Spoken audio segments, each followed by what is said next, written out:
ሰውየው የጀግንነት ቁንጮ ነው ብለው የሚተርኩለት ወዳጆቹ ብቻ አይደሉም። በጥላት ወገን ሆነው የሚወጉት የደርግ መንግስት ወታደሮች ይስማሙበታል።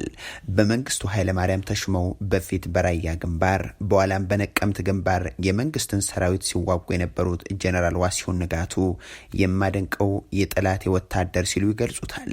እሱ መራው የተባለ የጦር ግንባር ይህ ኮማንደር ተሳትፎበታል የተባለ ውጊያ ድል እንደሚቀዳጅ በሁለቱም አንጻር በሚዋጉ ዘንድ የሚጠበቅ ነው። አንዳንድ ጊዜ እንደ መንፈስ መሃላችን የተገኘ ያክል እንደነግጣለን ይላሉ አንድ የደርግ ጀነራል ጉዳዩን ሲያስታውሱ። በእርግጥም ሰውየው ደፋርና ጀግና እንደሆነም የጦር ሜዳ ውሎ ይመሰክራል።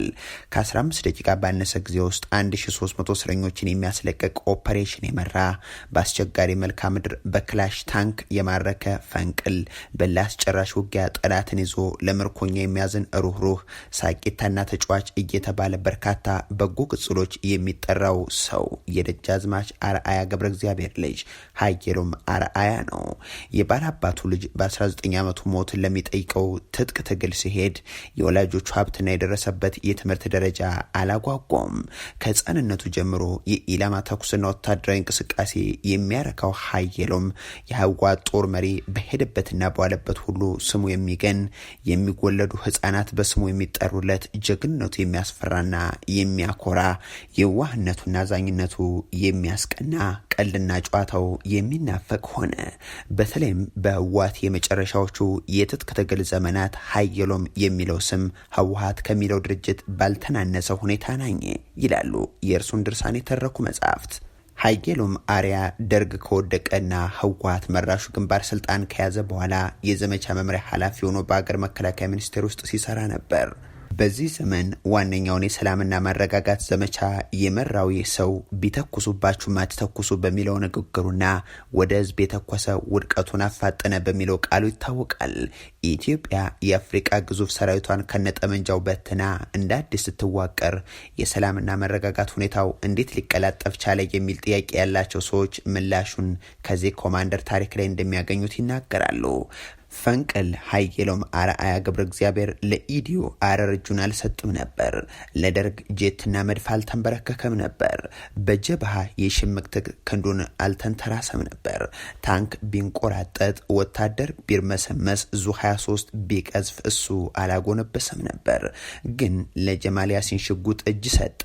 አዎ ያ ጀግና በአንዲት ሰባራ ሽጉጥ በአንድ ያሲን ጀማል በተባለ ሰው በአንድ ምሽት በአንድ አምባራስ በተባለ ሆቴል ህይወቱ አለፈች። ከአስገደ ተራሮች እስከ ሸዋ ሸለቆች፣ ከአሞራ ገደል እስከ አዲድ አሮ መንደር ያልተንበረከኩት የሀየሎም እግሮች እንደ ቀልድ ወደቁ። ሀየሎም አርአያ ተገደለ የሚለው ዜና በእርግጥም ለሚያደንቁትና ለሚወዱት ብቻ ሳይሆን ማርኮ ለለቀቃቸው፣ አሻንፎ ላባረራቸው የሚያስደንቅ ነበር። ነገር ግን ሀየሎም ሞተ። በዚያች ምሽት የአምባራስ ሆቴል ደምቆ ነበር። ሁሉም ጥጉን ይዞ እየጠጣ ነው። የሙዚቃ ባለሙያውና ነጋዴው አብርሃም ወልዴና ጓደኛው ጀማል ያሲን ወደ ቤት ውስጥ ገቡ። ጀነራል ሀየሎም አርአያ በሆቴል ውስጥ አሉ። በርካቶች ትኩረት ባልሰጡት ሁኔታ ጀነራሉና ኤርትራዊው ጀማል ያሲን በጎ ያልሆነ ሀሳብ ተለዋወጡ። ጀነራል ሀየሎም አርአያ ለሞት የዳረገች ቅጽበት ተወለደች። ሀየሎም አርአያ ከጀማል ያሲን በተተኮሰባቸው ጥይት ህይወታቸው አለፈ። በእርግጥም ይህ እንደነ ኤድዊን ሮሜል በጥላትም በወዳጅም የሚደነቅ ሰው እንደ ዊሊያም ስሊም በዋለበት የብስራት ዜና ይዞ የሚመጣ ይህ አዋጊና ተዋጊ እርሱም አንድ ነፍስ ነበረችውና ሞተ። ሀየሎም አርአያ ተገደለ። የካቲት 6 1988 የወይዘሮ አልጋነሽ መለስ የትዳር አጋር የዳንኤል ሀየሎምና ብርሃነ መስቀል ሀየሎም አባት ሞተ። ይህ ከሆነ ባሳለፍነው ቅዳሜ ሩብ ክፍለ ዘመን ሞልቶታል። 25ኛ ዓመት የሀየሎም አርአያ ሞት ዓመት ሊዘከር ሳምንታት ሲቀሩ ጦርነትና እልቂት በማይለይባት ኢትዮጵያ ውስጥ የጀነራል ሀየሎም ባለቤት በትግራይ ክልል እየተካሄደ ባለው ጦርነት ተገደሉ። ወይዘሮ አልጋነሽ ከተገደሉ በኋላ ልጆቻቸው ታሰሩ። እዚህ ጋር አንድ ገጠሜ ማንሳት ያስፈልጋል። አንድ የኢትዮ ፎረም ምንጭ እንደሚለው ባለፈው ወር በመንግስት ታስረው ከነበሩት የአቶ ሀየሎም አርአያ 2 ልጆች መካከል አንዱ ፈገግ የሚያሰይ ጥያቄ ተጠይቋል። ጥያቄው ጁንታ አባትህ የት ነው የሚል ነበር።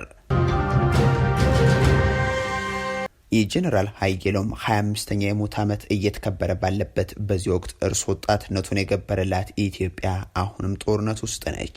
ቢያንስ ለሚስቱ የመኖር ነጻነትን፣ ለልጆቹ የሀገር ባለቤትነትን ማስፈን ያልቻለለትን ሀገር ትቶ ከሄደ 25 የካቲቶች መጥተው ሄደዋል። ጀነራል ሀየሎም ላይ ቃታ ስቦ ግድያውን የፈጸመው ያሲን ጀማል ያኔ የ30 ዓመት ጎረምሳ ነበር። አስመራ ተወልዶ ናይሮቢ ያደገው ያሲን ከምስራቅ አፍሪካ እስከ መካከለኛው ምስራቅ የሚመላለስ ሲራራ ነጋዴ ነበር። ግን ደግሞ በዳ የተያዘ ህይወት የሚመራ ሱስና ሴሰኝነት የሚያንገላታው ቁማርና ቁማርተኝነት ገንዘቡን የበላው ግራ የተጋባ ሰውም እንደነበር ይነገራል። ለምን ብሎ ምን አስቦ ሀየሎም አርያን ገደለ የሚለው ጉዳይ ዛሬም ድረስ መነጋገሪያ ነው። የሀየሎም ገዳይ መሆኑን ያመነው ያሲን ጀማል የሞት ፍርደኛ ሆኖ ቅጣቱ ተፈጻሚ ከመሆኑ በፊት በእስር ቤት ውስጥ እያለ ከፎይታ መጽሔት ጋር ቃለ ምልልስ አድርጎ ነበር። ቃለ ምልልሱ ከተደረገ በኋላ ያሲን የተፈረደበት የሞት ፍርድ ተፈጻሚ ሆኖበታል። ጀነራል ሀየሎምን እንዴት እንደገደላቸውና ለምን እንደገደላቸው እንዴትና ስንት ሰዓት እንደገደላቸው የሚያብራራበትን ቃለ ምልልስ ከመጋቢት 1989 የፎይታ መጽሔት እትም የወሰድነውን እንደሚከተለው አዘጋጅተናል። ትከታተሉን ዘንድ ጋበዝናችሁ። ይህ ኢትዮ ፎረም ነው። ከናይሮቢ ንብረቴን በቁማር አስይዤ አባቴ የገዛልኝን መርሴዲስ መኪና እዚሁ በቁማር አስይዤ አንድ ሰው ለትኬት ከፍሎልኝ ነው ወደ አዲስ አበባ የተመለስኩት። አባቴ ተመለስ፣ ምንም አይደለም እኔ ያለሁልህ ምናምን አለኝ። ተመለስኩ ወደ አዲስ አበባ። እዚህ አዲስ አበባ አንድ ሳምንት ቆይቼ ወደ አስመራ ሄድኩ። ጊዜው በፈረንጆቹ 1989 ነበር። እዛ ደግሞ ሁኔታዎቹ ውስብስብ ነበሩ። በዚህ ምክንያት አባቴ እኔ ፊት አንድ ነገር እንድትሆን አልፈልግም ብሎ ወደ ሳውዲ አረቢያ ላከኝ። አዲስ አበባ ድረስ ራሱን የሸኘኝ። በሀጅ አማካኝነት ወደ ሳውዲ ሄድኩኝ። እዛም 3 ዓመት ኖርኩኝ። ከዛም ጥሩ የስራ እድል ገጠመኝ። ግን ያ ሁሉ ሲሆን የለመድኳቸውን መጥፎ ሱሶች እንዳሉ ነበሩ። ቁማሩን እንኳን አላህ ረድቶ የተውኩት። ምክንያቱም ሳውዲ አረቢያ ቁማር ክልክል ነው። መጠጡን ግን ልቋቋሙ አልቻልኩም። መጠጥ በማይገኝበትን ቦታ ጭምር ከየትን ፈልጌ እጠጣለሁ። ሳውዲ አረቢያ 4 ዓመት ተቀምጫለሁ። እስከ 1993 ማለት ነው። ከዛም በኋላ ሚስት አገባሁኝ። ሳውዲ አረቢያ ውስጥ ዚያዳ የምትባል ልጅ ጋር ትዳር መሰረትኩ። ትዳር በመሰረትም ቅሉ ከማገኘው በላይ ገንዘብ አጠፋ ነበር። ለአንድ ውስኪ 1000 ሪያል ነበር የምከፍለው። ይሄ ደግሞ ከኔ ገቢ አንጻር የሚሆን ስላልነበር ያለኙን መኪኖች ሽጬ ያለኝን ገንዘብ ይዤ ከባለቤት ጋር አብረን ወደ አዲስ አበባ መጣን። ሴትዮዋ ልዕልት ነበረች። ከሷ ጋር የቆየ ግንኙነት ነው የነበረኝ። እናም ቢዝነስ እንድንሰራ ነበር የተስማማ ነው። ከሷ ጋር በጋራ ስንሰራ ስምምነታችን 35 በመቶ ለኔ ልትከፍል ነበር። በመካከሉ ሀሳቧን እየቀየረች መጥታች። ጀማል ገንዘብ የት እየገባ ነው ትለይ ጀመር። እውነቷን ነው፣ ሀቅ አላት። በዚህም ሳቢያ ትከታተለኝ ጀመረች። የት እየሄደ ነው ገንዘቡ ትለኛለች። እኔም አንቺ የምትሰጭኝ ብር የለም፣ እኔ ራሴ ነኝ ስራውን የማንቀሳቀሰው አልኳት። እውነትም ስራውን በራሴ 15000 ሪያል ነው የጀመርኩት። ስሟን ብቻ ነበር የምጠቀምበት። ልዕልት ስለሆነች ብቻ በሷ ስም ከባለስልጣኖች ጋር እየተገናኘውና በስሟ እየተጠቀምኩ ብዙ ሰርቻለሁ። ቢሆንም ስራውን እኔ ስለሰራሁት አንቺ ገንዘብ ማምጣት አለብሽ የሚል ነገር አንስቼ ክርክር በሁለታችን መካከል ተፈጠረ። እንዲያውም በደሞዝ ነው የማሰራ ብላ በ2000 ሪያል ልትቀጥረኝ አሰበች። በዚህ መሃል የድርጅታችን ንብረት በሆነ መሬት ሳቢያ በተነሳ ጭቅጭቅ ታሰርኩ። ይህ ሲሆን ግን ልዕልቷ ከእስር አላስፈታችኝም። ይሄ ሁኔታ እሷ እየከዳችኝ መሆኗን አስገነዘበኝ። ከዛም በኋላ የነበረኝ አማራጭ በጋራ አካውንታችን ውስጥ ከነበረው ገንዘብ ድርሻዬን ይዤ መምጣት ነበር። ስለዚህም የሚናፈሰው የተሳሳተ ወሬ ሊሆን ይችላል። እዚህ የመኪና ንግድ ነው የጀመርኩት። ይሄ ችግር እስከተፈጠረብኝ ድረስ የመኪና ንግድ ነው ስሰራ የነበረው። አው አዲስ አበባ ውስጥ የብዙዎች ዕዳ አለብኝ። ይሄንን ልክደው የማልችለው ነገር ነው። በጣም ብዙ ዕዳ ነው ያለብኝ። ግን በህጋዊ መንገድ ገንዘቤ ጀማል ጋር አለ የሚል ሰው ካለ ይምጣ። ማንም የጠየቀኝ ሰው የለም። እኔ የምሰራው በነበረው በትክክለኛው መንገድ ነው። የሰውን ገንዘብ ደግሞ ሽጬ አልጠቀምም። መጨረሻ አካባቢ የሚያስታውሰው አንድ ፎርድ መኪና አቶ ገብረ ሚካኤል ከሚባል ሰው በጣም አንገብጋቢ ለሆነ ጉዳይ ወስጃለሁ። ይሄንን መካድ አልችልም። በእምነት እኔ ጋር አስቀምጦት የነበረ መኪና ነው። ነገርኳቸው ደግሞ በግልጽ ይሄንን ብር እኔ እጠቀምበታለሁ፣ ለእርሶ ከዳሽን ባንክ የማገኘው ብድር ስላለ ከሁለት ወር በኋላ እሰጦታለሁ ብዬ ቼክ ሰጥቻቸዋለሁ። የእሳቸው ዕዳ አለብኝ። ከዚህ በተረፈ የሚወራው ዝም ብሎ ወሬ ብቻ ነው። በእርግጥ ከአዋሽ ባንክም ትክክል ነው፣ ተበድሬ ያለው ለንግድ ማንቀሳቀሻ ነው የተበደርኩት። 400 ሺህ ብር ነው። በቂ ዋስትናም አላቸው። ከጀነራል ሀየሎ ማርያ ጋር እንተዋወቅም፣ ግን እንድንተዋወቅ ፈልግ ነበር። ከስራ አንጻር ለመተዋወቅ ያለ ጉጉት በጣም ከፍተኛ ነበር። ምክንያቱም ጀነራል ሀየሎም መከላከያ ሚኒስቴር ስለሚሰሩ ከመኪና ሽያጭ ጋር በተያያዘ መተዋወቅ ፈልግ ነበር። ይህንን ድል ለማግኘት ነበር የኔ ፍላጎት። ጊዜው ለኔ ውጥረት ጊዜ ነበር። ከባለቤቴ ጋር በመጠጥ የተነሳ ተፋትቼ ነበር። ባለቤቴ ከቤተሰቦቿ አትስማማም። ሁሌ ጥል ነው። እርሷም ምክንያት ነበር የምትፈልገው። እውነቷን ነው። እኔ ለልጄም ለቤተሰብ የሚሆን ሰው አይደለሁም። ጠጭና ባለጌ ሰው ነኝ። ስለዚህ ተፋታን። ጊዜው የሮመዳን ጾም ነው። እኔ ግን ጠዋት ማታ መጠጣት ነው። አቶ ወልደ ሚካኤል የሚባሉ ሰው ደግሞ እዳን ክፈል እያሉ አላስገባ አላስወጣ ይሉኛል። ብርሃን የሚባል ልጅ ደግሞ 35 ሺህ ብር ያበደረኝ ነው። እሱም እንደዚሁ ያሳድደኛል። ይህ በእንዴ እንዳለ የወንድሜ ጮኛ ካስመራ መጣች።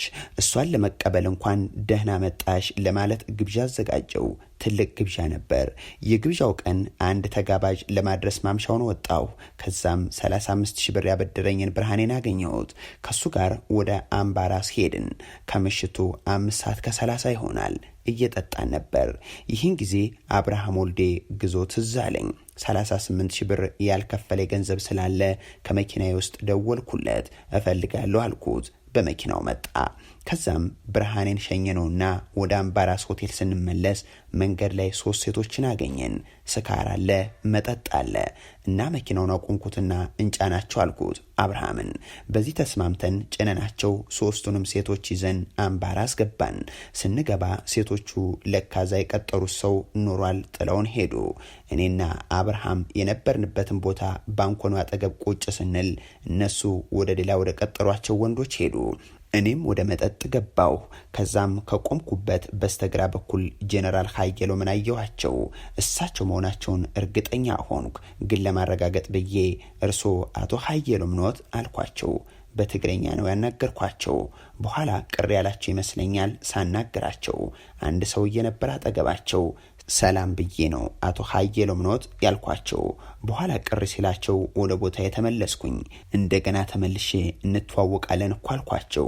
አሁንም እጅግ የተቆጡ መሰሉ። እንግዲህ መጠጥ ስጠጣ ደግሞ ራሴን አላቅም። ተመልሼ ማሰልቸቴ ትክክል ላይሆን ይችላል። በኋላ ሂሳባችንን ከፍለን ከአብርሃም ጋር እየወጣን ነበር። ጀነራል ሀየሎም ቅሬታ እንዳላቸው ግልጽ ነበር። ሂሳቤን ከፍዬ ከአብርሃም ጋር እየወጣን ሳለ መተው መቱኝ። በእርግጥ ስለሰከርኩ የማደርገውን በትክክል አላስታውስም ነበር። ከመቱ በኋላ ወጥቼ ነበር። ከትልቁ በር ግን አልወጣሁም ነበር። ከዛም ቆጭቶ የተመልሼ ነው መሳሪያ ወጣሁት። በኋላ ስተኩስ አስታውሳለሁ። በሩ ላይ ሲወጡ በር ላይ ነው የተኮስኩት። እሳቸው ብቻ አልነበሩም። ቀደም ብለው የወጡት ግን እሳቸው ናቸው። ከተኮስኩ በኋላም መኪና ሳልይዝ ወደ ቤት የገባው። እህቶቼ እየተደናገጡ ምንድነው ብለው ሲጠይቁኝ ምን ብዬ እንደነገርኳቸው አላስታውስም። ስጠጣ ጭንቅላቴን ይረብሸኛል። በ1987 ብሔራዊ ቲያትር አጠገብ ከመሬት ስር ያለው የጭፈራ ቤት ታነል የሚሉት እዛ ለምርቃት ተጋብዤ ሄጄ ነበር። እየጠጣሁኝ 7 ሰዓት ላይ ሽንት ቤት ገባሁኝ። ሽንቴን እየሸናሁ ነው ቁጭ ብዬ። ለምን እንደሆነ አላቅም። ባረቀ እንዳይባል የሚባርቀው ወደ መሬት ነው። እኔ ወደፊት ነው የተኮስኩት። ከሽንት ቤት ወደ ውጭ እጅ የሚያስታጥብ ሰው ቢኖር ኖሮ ሞቶ ነበር። በዚህ ሰዓት ሰው ሊሸና ይመጣል። እኔ እዛ አንድ ሰው ብመታና አንድ ነገር ተደርጌ ቢሆን ይሻለኝ ነበር። ያኔ ቢሆን ሰው የመታሁት አሁንም ማርበት ነበር። ከዛ በፊት ደግሞ ከሳውዲ እንደመጣሁኝ በ3ኛው ወሬ ካሳንቺስ አልማስ ላሊበላ የሚባል ውስኪ ቤት ከሰው ተጣልቼ እደጅ ወጥቼ ወደ ሰማይ ተኩሻለሁ። ዳዊት የሚባል ጓደኛዬ ነው ጀሚል አብድሃል እንዴ ብሎ ያስጣለኝ። ሽጉጡን ነጥቆ የወረወረው። እንዲያውም በዚህ ሰበብ ታሰርኩኝ። 6ኛ ፖሊስ ጣቢያ ድሬ በነጋታ ወጣሁኝ። እና የመሳሪያ ነገር ብዙ ተፈታትኖኛል። ሽጉጥ የመያዝ ፍላጎቴ እያደገ የመጣው ክፍሌ ሰይፉ ከሚባል ሰው ጋር በተፈጠረ ግጭት ነው። ከአንድ ወዳጅ ጋር ወረዳ 18 ቀበሌ 33 ኪራይ ቤት ለማየት ስንሄድ 1.5 ሚሊዮን ብር ዋጋ ያለው ንብረቴን ወስዶ ዛሬ ነገ እያለ የሚያታልለኝ ይሄው ክፍሌ የሚኖርበት አካባቢ በአጋጣሚ በመሄዳችን ድንጋይ ወርሮ መኪናዬን መታት።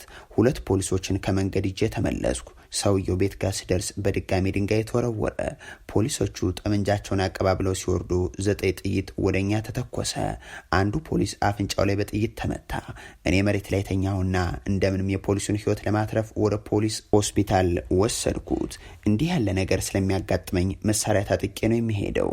ጄኔራል ሀየሎምን የገደልኩት ዕለት ቤተሌሊ 8 ሰዓት ገዳማ ነው የገባሁት። ፖሊሶች የመጡት ደግሞ 8 ሰዓት ከ40 ላይ ነው። ይዘውኝ ሄዱ። ሞት ያንሳል። ጄኔራል ሀየሎምን ያጠፋ ሰው ከሞት በላይ ይገባዋል። 10 ጊዜ ተወልዶ 10 ጊዜ ቢሞት እንኳን ምንም አይደለም።